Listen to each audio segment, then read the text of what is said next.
The Night of the Hunter is a wonderful film, with Robert Mitchum and Lillian Gish being the standout actors, though Billy Chapin, who plays John, does extremely well. And Lawton creates a spectacular looking film. My favorite parts of the film are those in which the contrast between light and dark are very apparent. This is when Harry Powell discovers the Harper residence. The interesting thing, which I love, is that when it comes to lighting, Lawton goes for more emotion rather than reality. There's no way the lamppost Powell is standing under could ever cast a shadow that big. One must remember that the Night of the Hunter is told from a child's perspective. Here, the contrast between Powell's enlarged shadow and John creates an instinctive fear, and not just in the characters. I find Powell to be quite frightening, and Mitchum does a fantastic job performing this monster. And undeniable creepiness. The window panes essentially create prison bars, and we get a sense that John will be trapped by this hunter, or at least there's a desire to do so. And this next picture is another instance in the film with awesome contrast. Is that in which Powell murders Willa Harper. The shadows will have an indescribable richness and power that overtakes the scene. Willa, who has been succumbing to the ruthlessness of her new husband, has become a devout believer in God.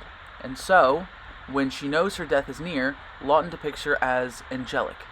A halo hangs around her head, and her whole body is lit while shadows fall around her. She appears to be peacefully accepting her death because she knows what is to come.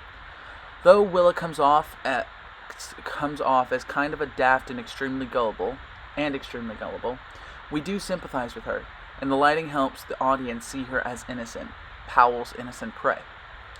We see Harry Howell wielding his murderous hand as Willa lays calmly on her bed. The sharply dramatic edges of the shadows creates a church within the bedroom. Powell looks above as if asking God if this is his will. Again, there is a very gothic feeling to this piece of mise en scène. One last example that I love is near the end of the film when Rachel Cooper watches guard. She and Powell sing a haunting duet of Leaning on the Everlasting Arms.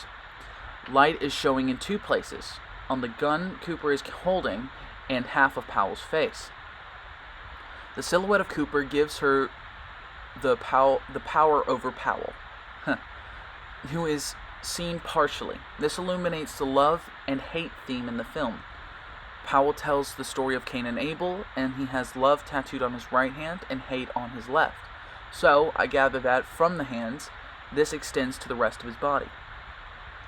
The left side of Powell is illuminated here, and therefore his true side, the one of hate, is seen for what it really is, and Cooper is ready for the attack. It's a strong parallel, and I love how it captures multiple layers of themes and symbols seen throughout the film.